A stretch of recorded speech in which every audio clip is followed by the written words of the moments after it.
Five, four, three, two, one. Welcome to the Capital Gains Tax Solutions podcast, also streamed on Expert CRE Secrets podcast, where we believe most high net worth individuals and those who help them, they struggle with clarifying their capital gains tax deferral options. Not having a clear plan is the enemy, and using a proven tax deferral strategy when exiting highly appreciated assets such as the Deferred Sales Trust is an amazing way for you to create and preserve more wealth. So you can help your friends, family, or clients exit really smart, right? Because it's 25 to 50% in capital gains tax and depreciation recapture. 1031 exchanges can be really challenging. Cryptocurrency exits, if you didn't exit a couple months ago, you're probably kicking yourself, right? If you had the Deferred Sales Trust, you can sell high and you can diversify and buy low. And so for those who don't know me, my name is Brett Swarts. I'm founder of Capital Gains Tax Solutions, and I'm the host of the podcast today. And we love to bring in some of the best real estate, financial, wealth, sometimes cryptocurrency, and sometimes construction folks who are building places, investing in places, to speak to us about how to create and preserve more wealth, and hear from them their stories and their inspiration. So I'm excited about our next guest. He's out of the great state of Michigan. He says, "Go Spartans," for those who are curious. And he's on a mission to help people create and preserve more wealth, and by building properties, investing in properties, in basically single family rentals. And it's a unique real estate model that we're going to be talking about today. Please welcome to the show with me, Mike Callis. Mike, how you doing? I'm doing awesome. It's beautiful here in Michigan. We're down on that last part of spring. The kids are going back to school. I've got four of them, so 4 boys. So it's good to see them getting started. And I feel really grateful to get to connect with you on the West Coast. Excellent. Mike, for our listeners getting to know you for the first time, would you give us a little bit more about your story and your current focus? Yeah. So, my story started when I worked. I was 18 years old, and I worked a whole summer loading rocks onto a truck. It was actually at a place called the Rock Shop, and they sold rocks. And so I worked 60 hours a week, made $10 an hour plus overtime. Saved up $16,000, and that was supposed to fund my first year of college. And 2 things happened. One was my parents got divorced the week that college started. So any kind of support that I thought I'd have financially dried up. And the second thing is I put the entire amount into WorldCom. So when all my friends who went out and just bought a car or did whatever, when I sold it 3 months later, I got $200 from every single thing that I'd worked for in the summer. And it really changed my view on investing. My dad was a stockbroker. And so everyone would say, well, isn't your dad smarter than that? But the books were cooked, right? So we looked at the books. They looked really good for that company. But unfortunately, there were people that weren't real good. So ever since that time, I've really tried to explore alternative ways to invest. And for me, I've always found that investing in businesses and real estate has been a little bit better. So fast forward, I got through Michigan State. I went to work for Pulte Homes, worked a little bit through the upswing of the market, and was able to do really well selling real estate at a young age. Left right as the market was starting to go down. We kind of saw that happening and started a business that was counter-cyclical. So what we did is we ran a trade-in service. We were kind of the first iBuyer, where we would purchase people's real estate if they were buying a new construction home. So we'd take margin out of the new home, we'd purchase their old one. And this was back in like 2007. So it was kind of before the Open Doors and OfferPads of the world. So we started that. We were on the Inc. 500 list 4 times in a row. We went from 1 to 120 people. We ended up managing 5,000 properties as a part of that and sold about $2 billion worth of real estate. When the market actually got better is when our counter-cyclical business got worse. So we had to kind of change and shift. I ended up selling that company and partnered with one of the biggest builders in Michigan to build 750 homes, about $250 million worth of value in single-family build-to-rent over the last 4 years. The drama came when COVID happened. In Michigan, they banned new construction. So there's kind of a period there where I thought, like this is going to totally stop. Like, how can I keep going if it's illegal to do the job that I'm supposed to do? And then defying all predictions, once COVID let up, our homes appreciated dramatically. So we closed out that fund. About 12 months ago, I started my own fund where I'm the majority partner in it, which is Great Lakes Investments. And that's what we've been doing for the last year, is a much more scaled down version. That one we did pretty big, but just keeping it small, just building 2 to 4 homes a month, and doing new construction, build to rent. And from managing 5,000 homes, from flipping 500 homes, from doing all these different things, I have found that this is one of the absolute best models to make money in in investing in real estate that I've ever seen. Excellent. And Amazing. Go through some of the reasons. Yep. And we will be. We're talking about build to rent, build to invest. What a story, Mike. Wow. What a background. That is such an amazing story. Thank you for sharing that. Mike, I believe we'd all be given certain gifts in this life. And these gifts have been given to us to be a blessing and help to others. Some people call them strengths. Some people call them superpowers. But I think they're God-given gifts, and they're just here to help to get to they've been given to us so that we could be a blessing and help to others. So I'm curious, go back to those high school days, Mike, the earlier days. What are the gifts that you believe you were just given, and how does that help you help and bless people today? I'm genuinely gifted to make others money, but it has a real weird caveat. It's that, like, I can't make a whole ton while I'm, so it doesn't work if I'm selfish with it, and that might sound a little bizarre, but it's absolutely true. I grew up, like I said, my dad was a stockbroker. I could tell you the price of Ford when I was 8. We sat around at night, and that was what we read, was like, what things were trading at and what was moving. And so I was always around that. That's what I loved. And I loved building businesses and putting things together and helping people make money. I've just always had a thing for that. And I feel like there's a little bit of clairvoyancy in just being able to see what's going to work and what's not very, very fast. Amazing. Love those gifts. So let's dive right into the topic at hand, which is build to rent, build to invest.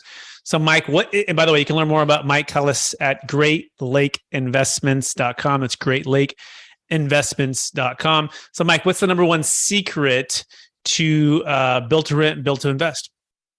The number one secret, which is sort of a secret, but it's the margin that builders have. So when we got into this, they're published. So if you don't believe me, the public builders, you can go and look at their financials. But, a normal builder is probably going to sit on a 25% margin on homes. A really good builder might be in the 30s, and a poor one might be, in the teens. But, for our purposes, we're able to come in around 25%. And what that means is that if you're building a home for rent, the day that it's done, if you put 25% down to build it, you've doubled your money. The other part that's really neat is you've limited your downside. So I have some people that go, well, what if the market drops? Well, on our homes, it'd have to fall 25% before it touches $1 of your equity. So I think for a lot of people, that's really attractive. So you kind of have a higher upside beta with a lower downside beta. I think that's probably the number one thing that when people hear build to rent, they kind of go, well, how does that work? And okay, let me break that down, right? So what you're saying is the margin is about 25 to 30%, right? And so if you're doing the work and you took 25% down and you got a loan on the rest of it, the moment it's completed, and if you rent it out, basically you're already ahead 50%. Is that a fair summary, Mike? Yeah, you're up about 100% on your money if you put 25% down. Right, 100% of money. Is from a debt stack, the bank like stack, because you're coming in at 50% loan to value, right? So that's a pretty low risk loan. So you're able to get, very reasonable financing on that type of an arrangement. But you're able to use leverage in a pretty unleveraged way. Excellent. If it makes some sense. Makes sense. The biggest reason people don't get it is most builders aren't willing to give you the margin. Mm-hmm. So most builders will say, it's great. You can certainly rent one of my homes. It's listed at $300K. You can buy it at $300K. Thank you very much. Yep. And we've really kind of went and said, you got to start from the very beginning. You got to do the land acquisition. You have to be able to build the home. You have to be able to manage the home. You kind of have to do it from soup to nuts to really be able to get the full value. Excellent. What's secret number 2 to build to rent and build to invest? Well, the cap rates end up being surprisingly high, and it's sort of part of the other one, right? So if you're buying anything at 25% below market, you're going to end up with a cap. So our homes end up running a 7 to 9 cap. If that was multifamily, well, I don't know. You may know better. You're on the commercial side. Well, what are multifamilies trading at in California out there right now, Brett? Yeah, we just did a deal for 3.7 cap here in Sacramento, 48 units, 1964 construction, mostly twos, C property, C plus, B minus location. But needed about 10 to 15,000, maybe 20,000 per unit for renovations with its cost of construction to get the rents up by about 500. So they bought it at 3.7, but that delta was about $500 to $600 per unit post renovation. However, there's rent control, and that rent control is limiting, how much you can do per year for increases, and also means most of the tenants want to stay because they know it's higher somewhere else. So the question is, how quickly can you get the tenants out? Is there cash for keys? Number of these things that are going on. So yeah, 3.7 for a recent deal that I just closed. Got it. Is that fairly typical to have rent controls out there? Yeah, I call it California now. I mean, it wasn't 2 years ago, but now there is. It used to be just kind of like cities like some Los Angeles or like San Francisco. But then about 2 years ago, they went statewide rent control. Basically, it's CPI plus a percentage, right? So Sacramento right now, you can still increase the rents by about 9 to 10%. So it's not horrible, right? But if you wanted to go higher, you'd have to have the tenant vacate. Yeah, and I think that's one thing, in the Midwest, you just don't have that, barring out Chicago. But where we're located in West Michigan, I would be blown away if that ever happened, just with the different environment and things that are here. So I think that you've got a little bit more upside on appreciation potentially. And so I think being able to hit that sort of a cap rate gives you pretty strong cash flow. And I think relative to a multifamily seems pretty good. And that's kind of the other secret. We discovered this in 2007 when we started our management company, was that we ended up managing homes in 38 states from one spot. And technology has just fundamentally changed over the last 10 years. You can manage single family homes maybe more efficiently than you can manage multifamily homes. And here's why. Every single thing is remote. So electronic payments, everything's made on a portal. We do all remote showings. So we run it through a call center. So we can do showings in Hawaii, California, Florida, wherever. So it all goes through the same spot. So people get in there quickly. The only thing that's localized is your local trades and vendors. But it sort of forces us to call the right people. Sometimes when you have on-site management, they're trying to fix a furnace, but they're not really an HVAC guy. So in a weird way, it just forces us to say, you got to have an HVAC guy go fix this. You pay a little bit more, but it ends up getting fixed better. I think that is something that perception-wise, for most people investing in multifamily, they think single family, the management fees are going to be out of control. And they're not. For example, we charge 4%. To manage single family homes. I think that's pretty reasonable, and we can do that all right, just because of the huge technology improvements over the last few years to do that. Excellent. So number 3 secret is technology, realizing that maybe it's a false belief to think that multifamily is going to be easier or cheaper to manage. And in fact, single family homes, and you probably have a higher quality tenant, a little more pride of renting, and you probably also have a longer term tenant, right? Is that a fair summary, Mike? On parts of it, and on parts of it, it's the opposite. So I have managed real tough homes. So we managed homes. I'm from Detroit, right? So if you want to talk about some of the toughest stuff, these are the homes that you buy for $20,000 and you run on an Excel sheet and you go, man, I'm going to make so much money. And then 12 months later, you're like, this was the worst thing that I ever did. I'm far too. I got a friend. He's trying to get me into the Detroit homes. He was like, we got it, right? They're like 10 to 20 grand. I'm like, my favorite how that goes for about a year. People would come to me, how can I lose? This home's $500. And I'm like, let me show the ways. So on paper, it would look great. It would look like you're going to make all this money. It's this great thing. But in reality, it would be really horrible. The new construction stuff is the reverse. On paper, you look at it and you go 7 or 8 cap. I could buy that home in Detroit with a 12 cap. And you're like, but then what ends up happening is at the end of the year, you're like, whoa, there were no expenses because it's brand new. So everything is basically warranted. Like, you're not going to replace your furnace. You're not going to have a plumbing problem. You're not going to have a roof problem. You're not going to have a siding problem. These things just handle themselves, right? So that works. Our average rent's $2,400 a month. Now in California, that might get you a 1-bedroom apartment. In the Midwest, this is a lot of money, right? So this is more of a high-end client who I describe as mostly relocating. So the last point, which the perception is exactly what you said, is, hey, that person will stay a long time. Actually, that's the one that I lose on.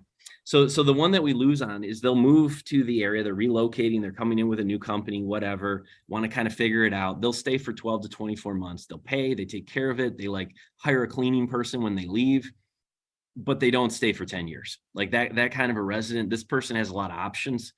They're probably going to go buy a home. Our average credit is over 700 and our average income is over $100,000 a year. That's an eventual buyer.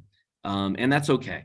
We understand, like, we're not trying to be their home for the rest of their life. We just want to be a great spot for them to stop off, have a good experience, have a high quality home that's brand new, and then they can move on. So, okay. So what about Airbnb? Let's shift a little bit. Why not Airbnb it out, Mike?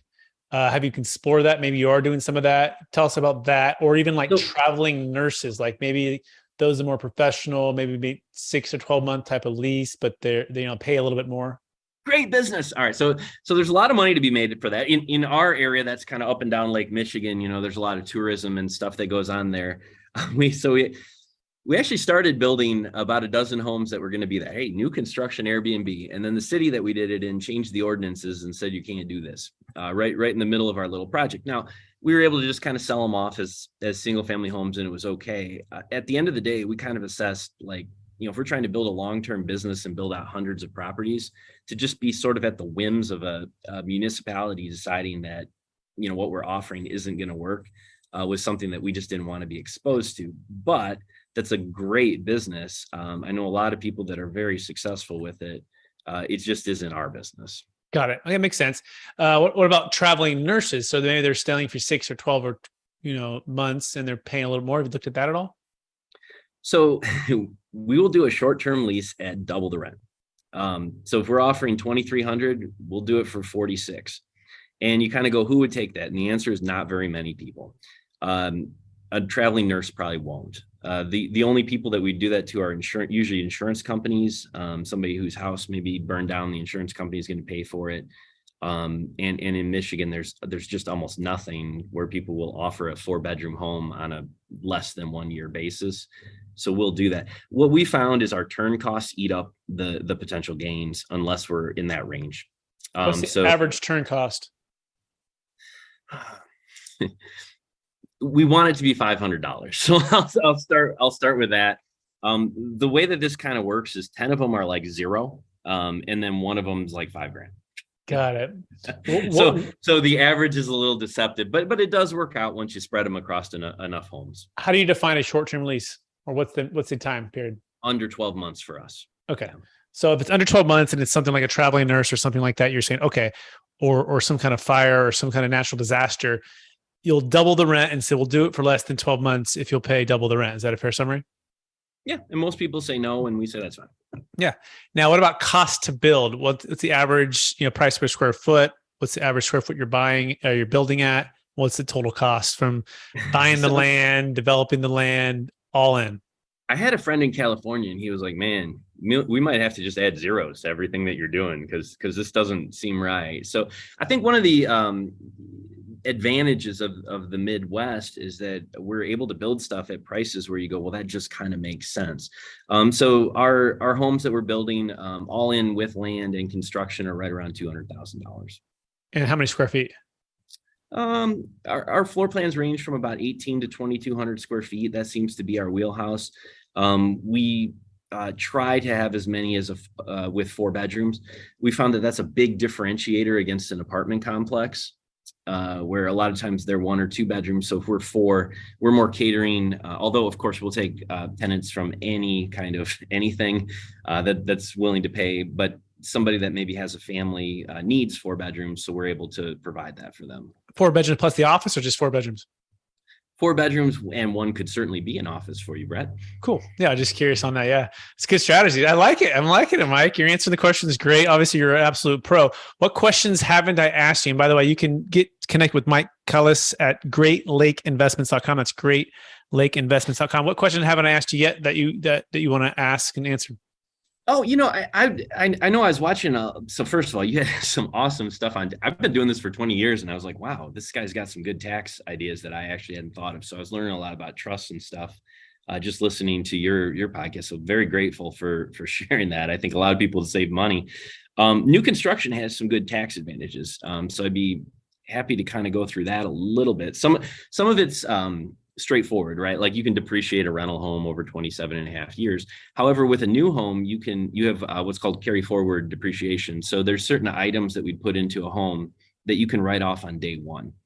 It works out to be about $40,000 or $50,000 right off the gate. So when we complete a home, if it's $200,000 to build, you get a $40,000 or $50,000 loss, which can be great. So, if we go through and we're building 2 or 4 homes a month, you're racking up $200,000 a month in losses. So that's really nice. Then you're getting that offsets cap gains tax. Mm-hmm. Nice. Yeah. So I mean, that can be a tremendous win. And then the other thing is like one of the communities that we're building right now is in an opportunity zone. Opportunity zones can be more complicated than they're worth. However, the gist of it, and you may even know more than me, and we spent a lot of time working on this, but the gist of it is that if we hold these homes for 10 years, there's actually no recapture. So what ends up happening on this is we get carry forward depreciation at the beginning, we get depreciation for the next 10 years, and then when we sell it, there's no recapture of that depreciation or any capital gains tax, and you don't have to roll it into a 1031. So there's pros and cons of an opportunity zone. The pro is that, right? You can have some tremendous tax savings. What I've found is that the deal has to make sense. Like that's more like just the cherry on the top is sort of, hey, if all of this comes together, then wow, we're going to come out of this in a real good tax position. The con is that often the places that these are located are not where you want to be. So we went through Michigan, and I have located 3 pieces of land in the entire state that are in A schools, fabulous areas, really, really good. One of them, I don't know if you know this, but Pfizer is located. So one of them is part of Pfizer's land. So somehow they pulled that one off. The other 2 are residential. We got one. The rest of them are in places like downtown Detroit, downtown Pontiac, Flint, places that in our area would be very difficult to get a new construction. Like a $200,000 home would be the most expensive home in the city, and it'd be really tricky to pull off. So that's kind of the con. But that could vary from different states, if people are looking at doing that. Love it. Hey, yeah, let's transition a little bit. Love it, all that stuff about opportunity zones, and that's really cool on the ability to do that immediate carry forward depreciation or loss. So let's transition into the biggest frustration with the 1031 exchange. Right, you've been in the business for a while, done lots of deals, maybe even exited businesses or even stock. Right, what's the biggest frustration when you exit these businesses or real estate, crypto that you've come across with yourself or clients or friends when it comes to the 1031 exchange or capital gains taxes? Well, so our partnership just sold 283 homes. So it was an $80 million deal. And it was a really high class problem. And I'll start with that. But the discussion was sort of, okay, so we sell this, then what do we do? And that ends up going right into where you're at is, well, now I have a pile of money that I just have to pay a bunch of taxes on. And then what do we do? And in this room, it's a bunch of guys that build homes. So we're like, well, then we would just build more homes. And we're sort of like, well, we already have homes. So why don't we just keep these? Right? So you sort of have this discussion, and inevitably somebody says, well, why don't we do a 1031 exchange? And you go, well, that would be great. But now you're going to be restricted with timeframes, right? So 45 days to identify 180 days. The shotgun wedding. Yeah, keep going. Wedding. Yeah, keep going. Yeah, so it's like 6 months to try to close, right? So now I just took a situation where I'm in the captain's chair from a deal standpoint. I have this pile of cash and I can do whatever I want or not do anything or whatever. And all of a sudden someone's got, like a bad analogy, but like a gun to my head, who's saying like, if you don't close, you're going to owe a bunch of money in taxes and all, and I wouldn't have that otherwise, right? So that's a big pain. And then the other thing is matching the dollar amounts. Just because we close this deal at that value doesn't mean that there's some other deal sitting out there at that value. And then the other problem is going to be your product type.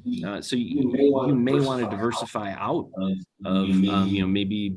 We love single family rentals, but we have tons of them. So maybe you want to go and buy something else, and you might not be able to do that. So for me, those are the things that are kind of in those. And I know you have some alternative strategies. Yeah, in fact, we absolutely do. We absolutely do. All you're saying the shotgun wedding, right? And the 45-day 180, and all of the old Blockbuster way of exiting, which is the 1031 exchange versus the Netflix, what's called the Deferred Sales Trust. We learned about it the hard way. We learned about it the hard way too. I mean, we had clients, friends, and family lose half of everything. The 2008, 2011 crash, and it became apparent that there had to be a better solution. At least we're open to finding one. Discovered the Deferred Sales Trust, and started to learn about it, and really started to focus on building a tax deferred exit strategy, using something that will actually solve the problem, which is the ability to be diversification, liquidity, pay off debt, no like-kind requirement, and with the biggest, most important thing, which is called optimal timing. You can sell high and buy low, all tax deferred. And I know it sounds too good to be true, and your brain explodes because we were taught at Marcus Millichap, hey, the Navy SEALs of this 1031. We've got all this stuff figured out for real estate and trading. We weren't. In fact,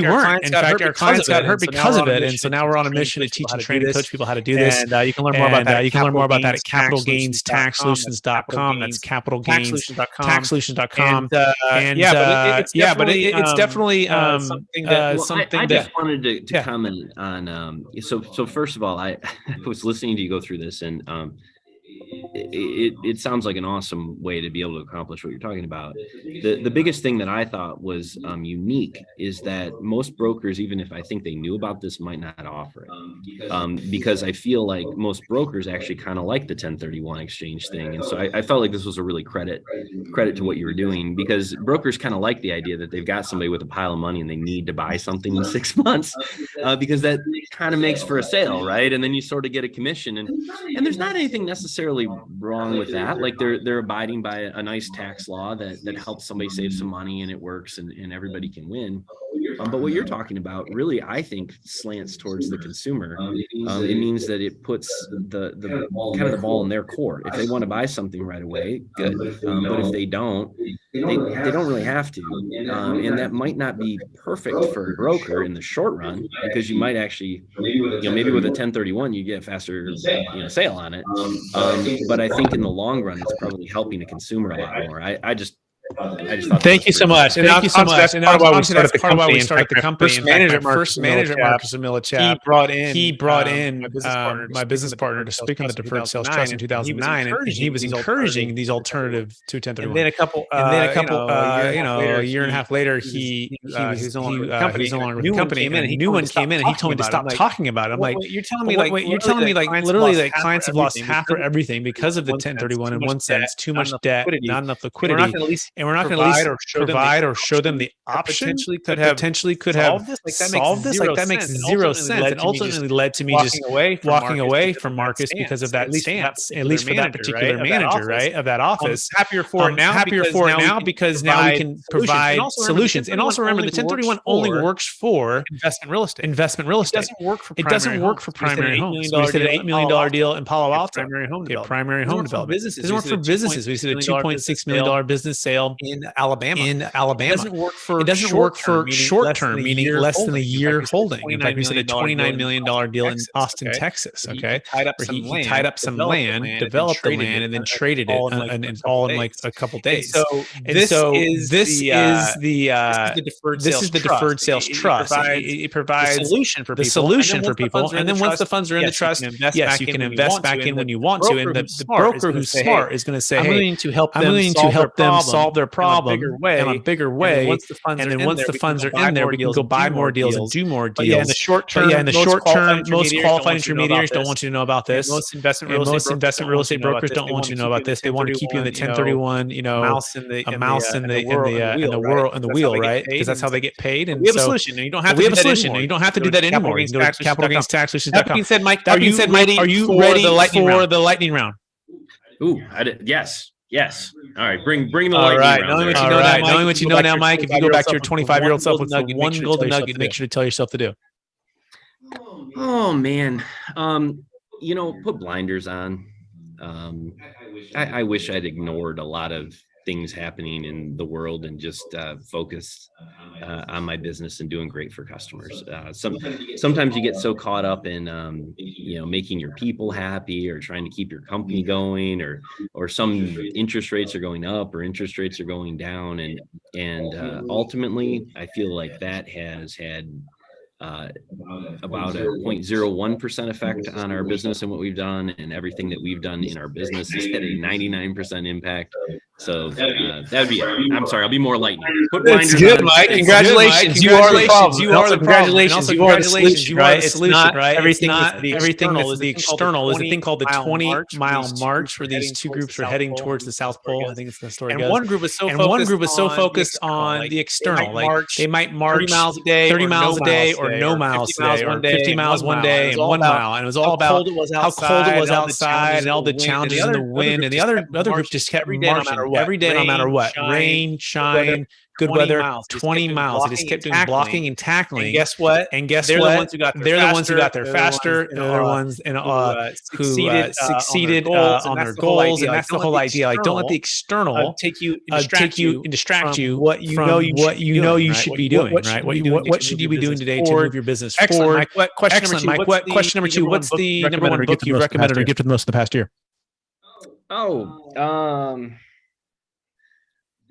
This is going to sound funny, but I'm homeschooling my kids, and my most favorite book that we read was with my kids, and it's called The History of the World.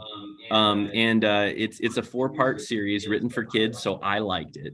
And here's why. So this was not recommended on any other business podcast, I guarantee it. But if you're looking for something good, and you're working with your kids, what it teaches is that what we're facing is not unique.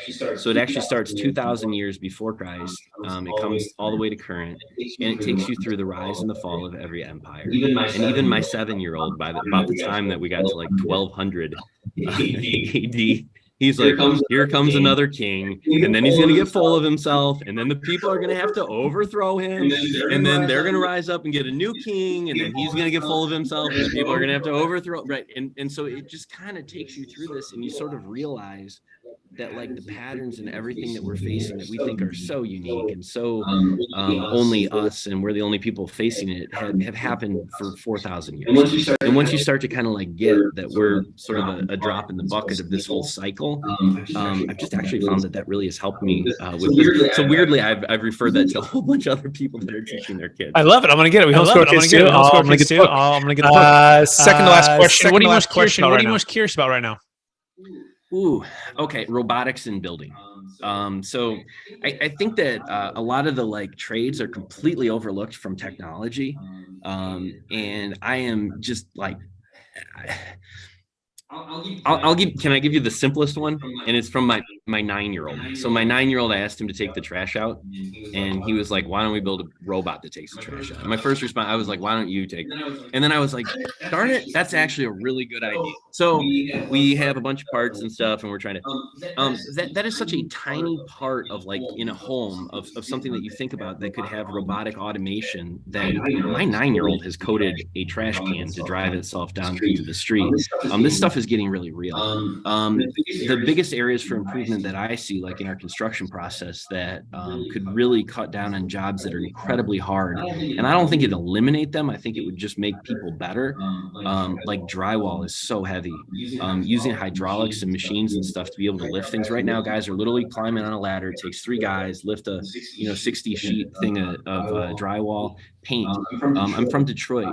The robotics that are used to paint cars are absolutely out of this world. They're incredible.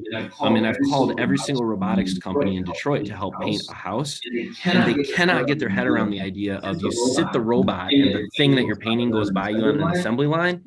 And I'm like, why don't we move the robot, and the thing is a house, it just goes around and paints all the walls. But I really think that there's something that can be cracked there, especially with new construction.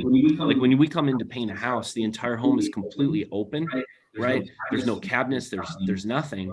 It just isn't that difficult to perceive these robots that are already painting 10,000 cars a month to just drag them over and kind of like paint the house. So there's some things there. And my hypothesis on it, I'm losing the lightning round, but my hypothesis is that the people who are trying to build homes offsite and bring them somewhere are incorrect. The thing that they actually need to do is it needs to be more like a carnival. You bring a big, huge truck that actually constructs everything in a more efficient fashion to the site. And then it just spits it all out right at the site. All the waste on these guys that are building everything off site is that you're lugging a home that literally costs it weighs 100 tons. Right? So you have all this efficiency, you're building it somewhere, and then you're lugging it somewhere else. I worked at Pulte when they were trying to build basements off site. We had a factory, we were doing this whole thing. Like concrete on a truck. Really heavy. So we were building the basements here and sending it to as far as Kentucky, right? And so it was very cheap to build it in a factory. And then once you rolled back all the transportation costs and everything, it made no sense. So the idea has always been in my head, and the opportunity is how do you get a basic new home builder that becomes almost like a mechanical truck that shows up on site and spits off pieces of prefab walls to be able to build homes. So there's sort of my dream. In the end, wild goal would be to be able to build a home. Amazing. Last question. We're out of time. Because we're out of time. After all Mike, and everything you've done and accomplished, helping the people to build homes, invest homes, businesses, all this stuff. How do you stay centered in your values? What kind of habits do you practice? And how do you stay encouraged to charge forward to reach new heights? Okay, so I'm a born again Christian. So I was baptized, and for me, staying grounded in that is what has really transformed my life. So there's the lightning round answer. Amen, brother. I appreciate it, Mike. For those who want to get in touch with you, where's the best place for them to find you? Yep. So LinkedIn, search Mike Kalis is really good. I'll respond on there and try to have things up. Mike at GreatLakeRealty.com is my email, and I would be happy to hear. I love helping people.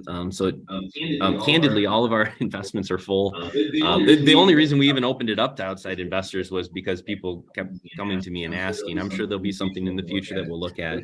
But if you just have questions around new construction, building homes, investing in homes, I genuinely like. So if I can help, amazing. Thanks, Mike, for being on the show. And thanks for encouraging us today.